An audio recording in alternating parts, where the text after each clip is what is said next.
Dear students, आप सबका BPI spoken पर स्वागत है। और जैसे कि आप लोग जानते हैं कि हम लोग डेली एक अपना आर्टिकल करते हैं अपने स्पोकन के पार्ट को इंक्रीज करने के लिए, अपने रीडिंग सेक्शन को इम्प्रूव करने के लिए। रीडिंग सेक्शन से आपको बहुत ज़्यादा हेल्प होगी अगर आप रेगुलर बेसिस पे एक आर्टिकल को रीड करते हैं, उसको समझते हैं, then it will help you drastically and you can see change in yourself, but for that you need to give some time. So let's start the class, and I would request you all, if you are new to the channel, then please do check the channel. You will see so many other videos which will help you out, and please do subscribe to the channel, like and share the video. Thank you so much. So as you all know कि elections के बाद में हमारा जो था पहली meeting रही, मतलब पहला लोकसभा का हाउस वहां पे हुआ। So they address the house for the first time, and I have told you in the yesterday's class itself that there are two meaning of the word address.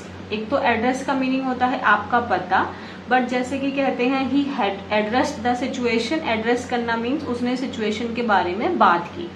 So everybody वहाँ पे जो लोकसभा के जो members थे जो चुन के गए हैं, अभी जो 2024 का जो इलेक्शंस हुआ है, तो उसके बाद में जो फर्स्ट आपका मोशन रहा, जो फर्स्ट रहा है, उसके बाद में क्या चीजें हुई आप जानते हैं।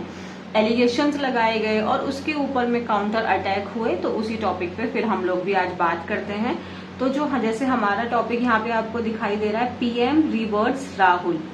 अब हमें तो इंग्लिश के पॉइंट ऑफ व्यू से सीखना है, पॉलिटिक्स के पॉइंट ऑफ व्यू से थोड़ा मैं कम ध्यान रखूंगी, बट मैं आपको ग्रामर के, वोकैबुलरी के, हर चीज को मैं आपको यहाँ पे थोड़ा एक्स्ट्रा फोकस के साथ में पढ़ाऊंगी।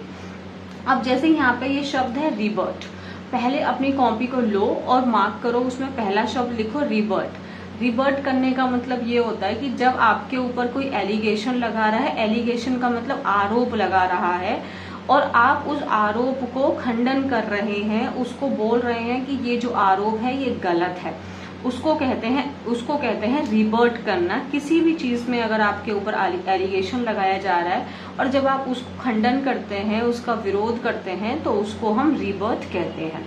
अब दूसरी चीज, यहाँ पे पीएम के बाद में रिवर्ट्स क्यों दिया है? देखो, जब ना सेंटेंस हमारा सब्जेक्ट सिंगुलर होता है तो वर्ब का फिफ्थ फॉर्म यूज करते हैं। और हमेशा याद रखना, जब भी हम वर्ब के फर्स्ट फॉर्म में एस ई एस लगाते हैं, और जो वर्ब फिफ्थ फॉर्म जो होती है वो हमेशा एस पे खत्म होती है, इसीलिए यहाँ पे पीएम सिंगुलर है तो यहाँ पे रिवर्ट्स लगाया। पीएम ने, प्राइम मिनिस्टर ने रिवर्ट्स किया राहुल को। अच्छा, आप एक चीज और देखेंगे न्यूज़पेपर में ना, क्योंकि जो हेडलाइंस होती हैं उसको बहुत एग्जैजरेट या बड़ा चढ़ा के नहीं है, हमें उसका क्रिप्स मतलब उसको टू द पॉइंट रखना है। तो आप यहाँ पे देखेंगे पीएम नरेंद्र मोदी नहीं दिया, या राहुल गांधी नहीं दिया, या ओपोजिशन लीडर नहीं दिया, सिंपली राहुल दे दिया, क्योंकि हमें छोटी से छोटी में अपनी बात को देना है, तभी वो आई कैचिंग हो पाएगा ना। Calling Hindu society violent a serious issue and Shah seeks apology.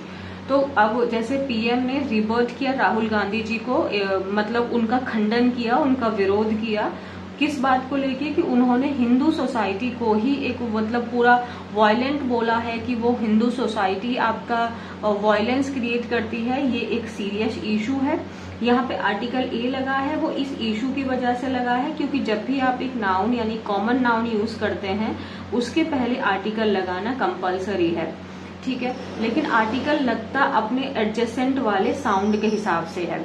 और शाह मतलब अमित शाह, देखो अमित शाह को सिर्फ शाह बोल दिया है। सीक्स अपॉलॉजी, सीक के कॉपी में लिखो, सीक के दो मतलब होते हैं। एक तो सीक का मतलब होता है टू सर्च फॉर समथिंग, जब आप किसी चीज को ढूंढ रहे हैं, जैसे suppose you are seeking for a job, आप कोई जॉब ढूंढ रहे हैं। एक तो सीक का मतलब होता है टू सर्च फॉर समथिंग, और दूसरा सीक का मतलब होता है to ask for something from somebody, मतलब किसी इंसान से आप कुछ चीज मांग रहे हैं। और शाह ने क्या मांगा है? अपॉलॉजी मांगा है। अपॉलॉजी मतलब माफी, अपॉलॉजी मतलब सॉरी, ठीक है। अच्छा, तो leader of opposition Rahul Gandhi maiden. अब यहाँ पे देखो हमारा एक और शब्द आ गया मेडन। मेडन का मतलब होता है फर्स्ट, मेडन का मतलब होता है फर्स्ट। तो मेडन स्पीच मतलब पहली स्पीच हुई है लोकसभा में, आप जानते हैं। सो लीडर ऑफ ओपोजिशन, जो ओपोजिशन के लीडर हैं राहुल गांधी, उनकी जो पहली स्पीच हुई है लोकसभा में, that lasted almost 100 minutes. Monday saw Prime Minister Narendra Modi and senior cabinet ministers intervening to counter remarks. So leader जो है ओपोजिशन के जो राहुल गांधी हैं उनकी जो फर्स्ट स्पीच थी, मेडन मतलब फर्स्ट स्पीच जो लोकसभा में रही है और जो ऑलमोस्ट आपके अराउंड 100 मिनट्स तक उनका जो स्पीच के जो ड्यूरेशन में रहा है मंडे को मतलब कल, उसमें हमने ये देखा कि जो हमारे प्राइम मिनिस्टर हैं नरेंद्र मोदी जी और जो सीनियर कैबिनेट मिनिस्टर्स हैं उन्होंने इंटरवीन किया। Mark this word intervene. Intervene करना मतलब इंटरप्ट करना, बीच में आप इंटरप्ट कर रहे हैं, ठीक है, उसको इंटरवीन कहते हैं। जैसे मैं कह सकती हूँ please don't intervene, that means please don't interrupt, ठीक है।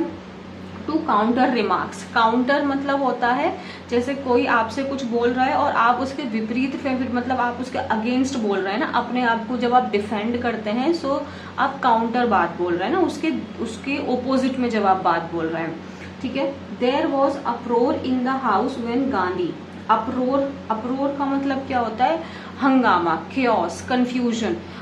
जैसे ना मतलब जब कुछ आप ना गुस्से में जब अपनी बात को अग्रेसिवली जब अपनी बात को आप शो करते हैं उसको अप्रोर कहते हैं।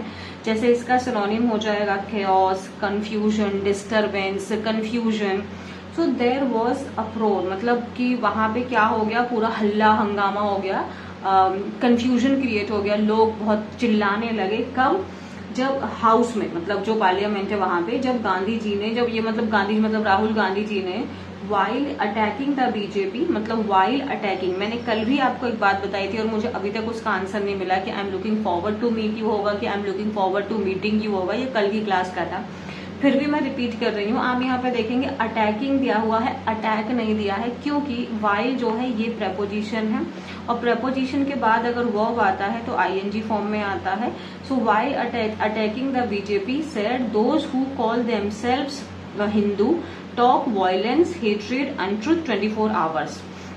तो जब राहुल गांधी जी ने ये वाला कमेंट किया, जब वो बीजेपी के ऊपर अटैक कर रहे थे, बीजेपी के अटैक करने के दौरान जब उन्होंने ये बात बोल दी कि जो अपने आप को हिंदू बुलाते हैं, जो अपने आप को हिंदू बुलाते हैं वो क्या करते हैं, वो हर वक्त में क्या वायलेंस की बातें करते हैं, मीन्स आप वो हिंसा की बातें करते हैं, नफरत की बातें करते हैं, अनट्रुथ की बात करते हैं 2400 घंटे, ठीक है ना। अच्छा, यहाँ से हम क्या सीख सकते हैं यहाँ से हम ये सीख सकते हैं कि प्रपोजिशन के बाद अगर वर्ब आएगा तो आईएनजी फॉर्म में आएगा। दूसरा हमने यहाँ पे देमसेल्व्स देखा, देमसेल्व्स जो है वो देम जो दे है दे, उसका रिफ्लेक्सिव प्रोनाउन होता है और रिफ्लेक्सिव प्रोनाउन तब यूज करते हैं जैसे मैंने कोई काम किया और वो जैसे मैंने कहा I saw my self in the mirror, कि मैंने खुद को ही शीशे में देखा, मतलब वो रिफ्लेक्शन लौट के मेरे ऊपर ही आ गई। तो जब सब्जेक्ट एंड ऑब्जेक्ट जब सेम ही हो जाते हैं तो वहां पे हम रिफ्लेक्सिव प्रोनाउन लगाते हैं। जैसे मैंने कहा कि तुम्हें अपना ध्यान रखना चाहिए तो you should take care of yourself. तो इन्होंने क्या बोला, दोज हु कॉल देमसेल्फ, जो अपने आप को बुलाते हैं। तो जब सब्जेक्ट एंड ऑब्जेक्ट एक ही होता है तो हम वहां पे रिफ्लेक्सिव प्रोनाउन का यूज करते हैं। जब ना आपका रिफ्लेक्सिव प्रोनाउन में एक चीज ध्यान रखना है कि जो भी प्लूरल होता है, जैसे दे का मतलब वे होता है और जिसको हम प्लूरल के लिए यूज करते हैं, तो उसका जब रिफ्लेक्सिव प्रोनाउन बनाते हैं तो वो सेल्फ्स होता है। लेकिन जो सिंगुलर होता है, जैसे माई सेल्फ सिंगुलर हो गया तो फिर वो सेल्फ रहता है, तो इसीलिए यहाँ पे देम सेल्फ्स आया है। यहाँ तक ठीक है। मोदी रोज, अब रोज क्या है, ये गुलाब वाला रोज नहीं है, ये राइज जैसे उगना वाला उठना वाला होता है ना, राइज, और इसका सेकंड फॉर्म होता है रोज और थर्ड फॉर्म होता है राइजन। तो रोज यहाँ पे V2 है। रोज फ्रॉम हिज सीट, तो मोदी जी जो हैं वो अपनी सीट से उठे और उन्होंने कहा, सेड जो है वो से का सेकंड फॉर्म है, this is a very serious issue, calling the entire Hindu society violent is a serious issue. तो मोदी जी ने अपनी सीट से खड़े होकर बोला कि ये एक बहुत सीरियस इशू है, आप calling the entire Hindu society, entire मतलब कंप्लीट, अगर आप कंप्लीट हिंदू सोसाइटी को आप हिंसक बुला रहे हैं तो ये एक बहुत सीरियस इशू है, पूरे हिंदू समाज को हिंसक कहना ये गंभीर विषय है। Union home minister Amit Shah sought an apology from the Congress leader. Sort क्या होता है, जैसे मैंने अभी यहाँ पे देखो सीख दिया हुआ है ना, जैसे सीख के मैंने दो मतलब बताए थे, एक तो सर्च करना और एक मांगना। सीख का ये सेकंड फॉर्म हो गया सॉर्ट, सीख सॉर्ट सॉर्ट। तो मांगा उन्होंने, जो यूनियन होम मिनिस्टर हैं, जो होम मिनिस्टर हैं हमारे अमित शाह जी, उन्होंने अपॉलजी मतलब माफी मांगी है from Congress leader, Congress leader से माफी मांग, उन्होंने बोला है कि वो माफी मांगे, मतलब उन्होंने मांगा है कि जो कांग्रेस लीडर हैं वो माफी मांगे। As the treasury benches protested, treasury benches के बारे में कौन बच्चा है, आप जीएस अगर पढ़ते हैं तो आप मुझे बताइए ट्रेजरी बेंचेस किसको कहा जाता है। उन्होंने क्या बोला, गांधी, उन्होंने प्रोटेस्ट किया, गांधी सेड, फिर जब प्रोटेस्ट किया तो फिर गांधी जी मतलब ये राहुल गांधी जी ने अपने आप को डिफेंड करते हुए क्या बोला कि बीजेपी और RSS are not the entire Hindu society, कि जो बीजेपी और आरएसएस है ये कंप्लीट सोसाइटी, हिंदू सोसाइटी नहीं है, आप हिंदू हो ही नहीं, यू आर नॉट हिंदूज। तो ये कुछ वहां पे कमेंट वगैरह डिस्कशन रहा है। एंड व्हेन ही टुक जो है वो आपका टेक का सेकंड फॉर्म है, take, took, taken. So when he took him on directly asking why is the PM always serious, तो उन्होंने जब डायरेक्टली पीएम से ही पूछा कि why is the PM always serious, कि पीएम हमेशा सीरियस क्यों रहते हैं। अब आप जानते हैं जब भी हम क्वेश्चन पूछते हैं तो अगर हमारा आंसर अगर येस नो के अलावा कोई स्टेटमेंट होता है तो हमें वहां पे WH वर्ड लगाना होता है। अगर मुझे सिंपल बोलना क्या पीएम सीरियस है तो इज द पीएम सीरियस हम बोल सकते थे। मोदी हु जो है ये आपका एक रिलेटिव प्रोनाउन है जो अपने आगे वाले के लिए यूज करते हैं। Modi who said through the address, मतलब जो पूरी मीटिंग चलती रही थी वहां पे वो बैठे रहे थे, through the address means complete address में वो बैठे रहे थे।